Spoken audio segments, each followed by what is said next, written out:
जिसका चरित्र भ्रष्ट है वो न कभी भक्त हो सकता है और न कभी भगवत प्राप्ति कर सकता है। जिसका चरित्र भ्रष्ट है वो कभी।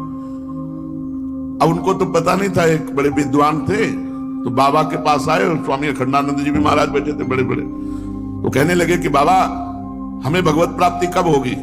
ऐसे बाबा ने ऐसे देखा को कहा 7 जन्म में तुम्हें भगवत प्राप्ति नहीं होगी।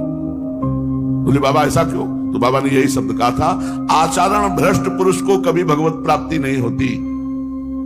उसको हो ही नहीं सकती। हो सकती है यदि वो आचरण सुधार कर भगवान से क्षमा याचना करे और ये नियम ले ले अब लो नसानी अब ना नसइयो, तो फिर ये श्लोक काम कर जाएगा। घोर दुराचारी रहा है, अब उसने नियम ले लिया है भगवान के चरणों का कि अब हमसे गलती नहीं होगी, तो भगवान उसी करो सत्यते साधु समाना, उसे साधु के समान बना देते हैं। जो गंदा भोजन करता है, गंदा भोजन, तामसिक भोजन, रजोगुण भोजन, अभक्ष भोजन, और जो गांव ग्राम्य कथा, लोक कथा, राजनीति कथा ये बातें करता रहता है, उसके हृदय में कभी भक्ति का उदय नहीं हो सकता। जो असात्विक आहार पाता है अर्थात अपवित्र भोजन पाता है, जो ग्राम्य कथा, लोक कथा, राजनीति की कथा इसी में बातें करता है, उसके हृदय में भक्ति उदय नहीं होती। नाम जप के द्वारा बहुत जल्दी हर लाभ प्राप्त किया जा सकता है, पर लोग अरे पूरा जीवन का जीवन निकल गया, कुछ साथ नहीं लगा। हम कह रहे 100 नाम जप करोगे तो तुम्हारे 100 सतनाम तो कम से कम जमा हो गए, वो तुम्हें अमंगल नहीं होने देंगे। यही बात सबकी समझ में आ जाए तो मंगल हो जाए। अपने को तो बड़ी कृपा होती है जब संतों के अनुभव होते हैं।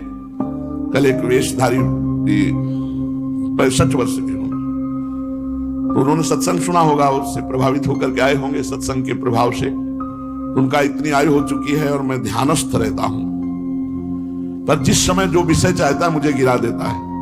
मैं समझ नहीं पा रहा हूं कि मेरे पास वो बल क्यों नहीं, आप बता सकते हैं? हाँ पक्का पता है। आप जहां बोल रहे हैं वहीं बैठ करके हम बात कर रहे हैं, उसमें बिल्कुल शब्द यही थे। आप जहां बोल रहे हैं वहीं बैठकर बात कर रहे हैं। आप उसका तो ध्यान कर नहीं पाते जो ध्यान का विषय है। उनका आप विचार करके देखना, स्थूल सूक्ष्म कारण तीनों शरीरों का त्याग करके स्वरूप में स्थित होना वो है नहीं। बोले नहीं। तुमका निरंतर नाम जप नहीं है। नाम जप करते हो? बोले बिल्कुल नहीं। तो हमका फिर कहां से आ जाएगा आपके अंदर बल? तो क्या ध्यान करते हो? किसका ध्यान करते हो? क्या लाभ मिला? कुछ नहीं। अब क्या करें? आज से नाम जप शुरू करो और 1 महीना बाद हमें बताना तुम्हें कैसा लग रहा है। 1 महीना, क्योंकि कहीं ना कहीं साधन में तो लगे हो लेकिन सही ठिकाने पे नहीं लगे हो। नाम जप